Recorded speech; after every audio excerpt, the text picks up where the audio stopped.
අයිබෝන් වල හැමෝටම ඔන්න හංගුක් සිලෝන් මම අදත් ආවා ඔයාලා මගෙන් අහලා තිබුණු ප්‍රශ්න වලට පිළිතුරුත් අරගෙන ඒ වගේම මේ සතියේ E8 වල සිදු විශේෂ සිදුවීම් කීපයකුත් අරගෙන මම ගෙනෙන අලුත් තොරතුරු ගෙනෙන සැනින් නැරඹීමට මාගේ channel එක subscribe කර like කර bell icon එක press කර නිරන්තරයෙන් රැඳී සිටින්න කියලා ඔයාලා හැමෝගෙම ආදරයෙන් ඉල්ලා සිටිනවා. ඉතින් අපි යමු ඉක්මනට අද කියන වීඩියෝ එක. මම ගියවර වීඩියෝ එකෙන් ඔයාලට කිව්වා යොන්වල් පළාතේ පළමුවෙන්ම රැකියා ඇණවුම් එන්න නියමිතයි. මම 15 වෙනකොට ඒ කියන්නේ ඔයාලට විස්තර කියන්නම් කියලා.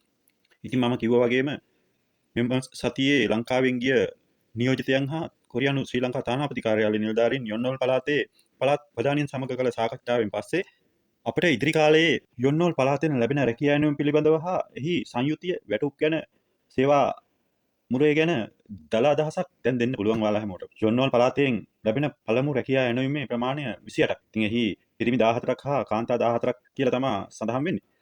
වයස් මට්ටම අවුරුදු 25ත් 54 වෙනවා. සාමාන්‍යයෙන් වැඩ කරන පැය ගන්න දවසකට පැය 8ක් වෙනවා. මාසයකට දින 24ක් වැඩ කරන්න සිද්ධ වෙනවා. දල වශයෙන් මූලික වැටුප ලක්ෂ 6ක් 7ක් පමණ වෙනවා.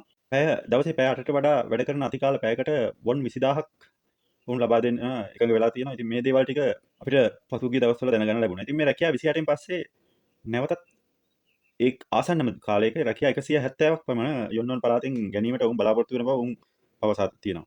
එම පිරිසත් අප්‍රේල් මාසයේ ලබා ගැනීමට උන් බලාපොරොත්තු වෙනවා. එම රැකියා ඇණවුම් ලැබුණත් මේ වන විට යොන්වල් පළාතේ හිම වැටෙන අධික සීතල සහිත වාතාවරණයක් කාලයක් තියෙන්නේ. සාමාන්‍ය වගාවන්ට නොසුදුසු සෙල්සියස් අංශක 2ක පමණ උෂ්ණත්වයක් තමයි මේ කාලේ යොන්වල් පළාතේ තියෙන්නේ.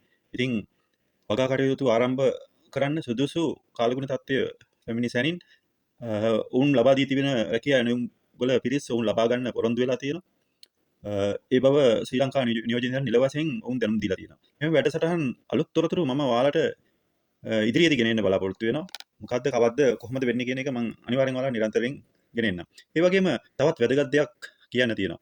මේ දිනවල කොරියාවේ සංචාරය කරන නියෝජිතයන් අතරින් ශ්‍රී ලංකාවේ පුද්ගලයෙක් ශ්‍රී ලංකාවේ E8 සම්බන්ධීකරණ නියෝජිතය හැටියටත් කොරියාවේ පුද්ගලයෙක් කොරියාවේ E8 සම්බන්ධීකරණ නියෝජිතය හැටියටත් කොරියානු පළාත් රජයන් විසින් පත් කරලා තියෙනවා. ඉතින් මේ දෙන්නම ලංකාවේ E8 සාර්ථක කරගන්න විශාල කැපකිරීමක් කාලයක් තිස්සේ කරන දෙන්නේ.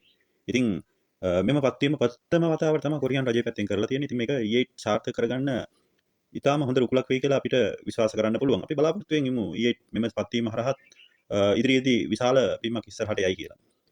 අපිට ඊළඟට කතා කරන්න තියෙන්නේ යොන්වල් පළාතෙන් පිට E8 සම්බන්ධව වැඩ කටයුතු කරන්න තියෙන වන්දු සර්ජෝන් හා යොක්සු කියන පළාත් තුන පිළිබඳව. ඉතින් මේ පළාත් තුනේම අවබෝධතා ගිවිසුම් කෙටුම්පත් ලංකාව රජයට එවලා තියෙන්නේ. ඒවා නීති උපදෙස් සඳහා ලංකාවේ රජය නීති අංශය වෙත යොමු කරලා තියෙන්නේ. නීති අංශයේ අනුමැතියට යවලා තියෙන මෙම කෙටුම්පත් නීතිපතිගේ හා නීති අංශයේ උපදෙස් ලැබූ විගස කැබිනට් එකට දාලා කැබිනට් අනුමැතිය දීමෙන් පස්සේ රජය මෙම වැඩ කටයුතු ටික ඉතා ඉක්මනට කරලා දෙනවා කියලා පොරොන්දු වෙලා තියෙනවා. ලබන සතිය අපට එම පළාත් තුනෙන් එකක් හෝ කීපයක් එහෙම නැත්නම් සතියෙන් සතිය එකින් එක අනුමැතිය ලැබෙයි කියලා විශ්වාසයක් තියෙනවා. ඒ විදිහට අනුමැතිය ලැබුණොත් මේ මාසයේ අවසානයේ තවත් වන්දු පළාතෙන් රැකියා 100ක පමණ ඇණවුමක් ලැබීමට නියමිතයි. එයත් කාන්තා 40ක් හා පිරිමි 60ක් වශයෙන් තමයි තියෙනවා කියලා ආරංචි වෙන්නේ. ඉතින් රජය මෙම වැඩ ලබන සතියේ ඉටු කළොත් අපි බලමු ලංකාවේ පළමු 8 කණ්ඩායම ලෙස මේ වන්දු පළාතේ 100ට යන්න කලින් යන්න පුළුවන් වේද? එහෙම නැත්නම් යොන්වල් පළාතෙන් අපු 28ට කලින් යන්න පුළුවන් වේද කියලා. ඉතින් මෙම තාම අපිට හරියටම කියන්න බෑ. වන්දු පළාතේද පළවෙනි කණ්ඩායම යන්නේ යොන්වල් පළාතේද කියන එක. හැබැයි වන්දු පළාත කොරියාවේ දකුණු පැත්තට වෙන්න තියෙන්නේ. සීතල ටිකක් මේ පැත්තේ අඩුයි. ක්ලයිමේට් එක ගොඩක් ලංකාවේ නුවරඑළිය ක්ලයිමේට් එකට ආසන්නව යන මේකක් අර මේ උතුරු පැත්ත කොරියාවේ උතුරු පැත්තට තියෙනවා වගේ අධික සීතලක් හිම වැටෙන පැත්තක් නෙමෙයි සාමාන්‍ය හිම වැටෙන කාලයක් තියෙන්නේ. ඉතින් ඒකින්ද සමහර විට අපිට යොන්වල් පළාතේ ඉස්සෙල්ලා වන්දු පළාතේ ඊට කණ්ඩායමට යන්න පුළුවන් වෙයි කියලා විශ්වාසයක් තියෙනවා. අපි බලමු මොකද්ද වෙන්නේ කියලා මේ මාසේ අන්තිම වෙනකොට අපිට හරියට දැනගන්න පුළුවන් වෙයි මොන පළාතේ මොන කණ්ඩායමද ඉස්සෙල්ලාම කොරියාවට යන්නේ කියලා.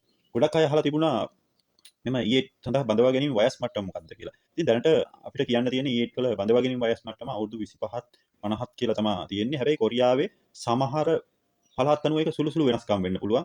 ඒ වගේම තවත් අහලා තිබ්බ අපිට මාර්තු මාසයේ රෙජිස්ටර් වෙන්න බැරි වෙච්ච අය අපිට අවස්ථාවක් හම්බෙන්නේ නැද්ද මේක රෙජිස්ටර් වෙන්න? එහෙම නැත්නම් අපිට බැයිද E8 එකෙන් යන්න කියලා. ඇත්තෙන්ම දැනට ඒ ගැන වැඩපිළිවෙල සකස් කරගෙන යනවා.